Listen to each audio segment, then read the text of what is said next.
नमस्कार. तरुण भारत न्यूज बुलेटिनमध्ये आपल्या सर्वांचं स्वागत. पाहुयात स्थानिक घडामोडी. खानापूर तालुका महाराष्ट्र एकीकरण समितीच्या कार्यालयासमोरील फलक आज निवडणूक अधिकाऱ्यांनी काढण्याचा प्रयत्न केला. यावेळी उपस्थित असलेल्या समितीच्या कार्यकर्त्यांनी जा विचारत त्यांना परतावून लावलं. महाराष्ट्र एकीकरण समितीने आपलं संपर्क कार्यालय बेळगाव गोवा रस्त्यावर सुरू केले. हे कार्यालय सुरू केल्यापासून निवडणूक अधिकारी जाणीवपूर्वक कार्यालयावर वक्रदृष्टी ठेवू नये. यापूर्वी कार्यालय उद्घाटनाला परवानगी नाकारली होती. तसेच निवडणूक मार्गदर्शक सूचनांच्या आधारे फलक नसल्याचं कारण देत फलक हटवला होता.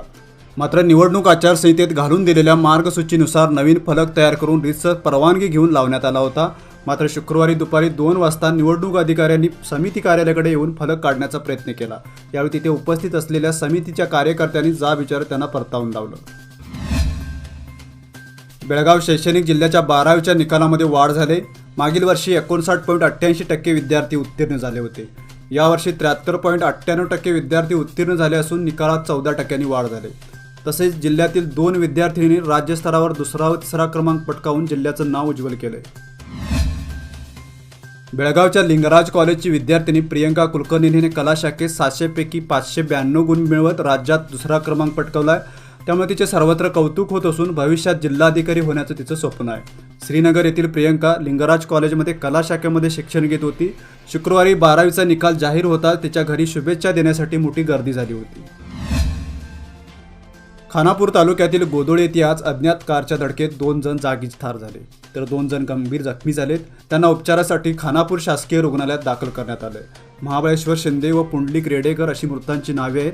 उसाला पाणी देऊन शेतातून घरी परतत असताना ही दुर्दैवी घटना घडली. या घटनेची नोंद खानापूर पोलीस स्थानकात झाली असून अधिक तपास सुरू आहे. दरम्यान खानापूरच्या आमदार अंजली निंबाळकर यांनी शासकीय रुग्णालयाला भेट देऊन मृतांच्या नातेवाईकांचं सांत्वन केलं व जखमींची विचारपूस केली. मध्यवर्ती सार्वजनिक शिवजयंती उत्सव मंडळातर्फे शनिवार दिनांक 22 रोजी पारंपरिक पद्धतीने शिवजयंती साजरी करण्यात येणार आहे. सकाळी 7 वाजता धर्मवीर संभाजी चौक येथे विविध मंडळांतर्फे येणाऱ्या शिवज्योतींचं स्वागत करण्यात येणार आहे.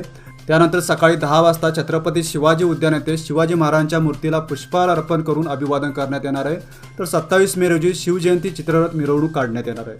शनिवारी होणाऱ्या शिवजयंती कार्यक्रमाला मोठ्या संख्येने शिवभक्तांनी उपस्थित राहावं असं आवाहन अध्यक्ष दीपक दळवी यांनी केले. इस्लाम धर्माच्या कॅलेंडरमध्ये चंद्रदर्शनाला महत्त्व असून चंद्रदर्शन झाल्यावर रमजान ईद संपूर्ण जगभरात साजरी केली जाणार आहे. उद्या 22 एप्रिल 2023 रोजी ईद उल फितर म्हणजेच रमजान ईद साजरी होणार आहे. ईद निमित्त खाद्यपदार्थांची रेलचेल असते.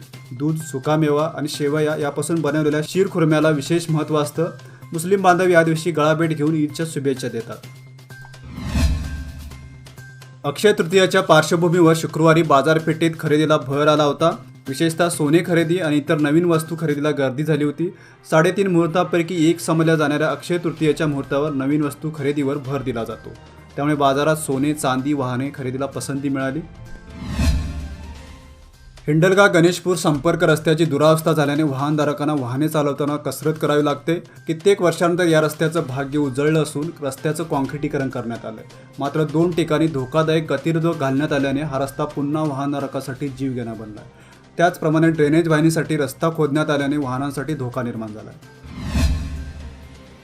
नवोदित मतदारांसह ओळखपत्रांसाठी अर्ज केलेल्या नागरिकांना पोस्टाद्वारे घरपोच मतदान ओळखपत्र पाठवण्याची व्यवस्था निवडणूक आयोगाकडून करण्यात आली.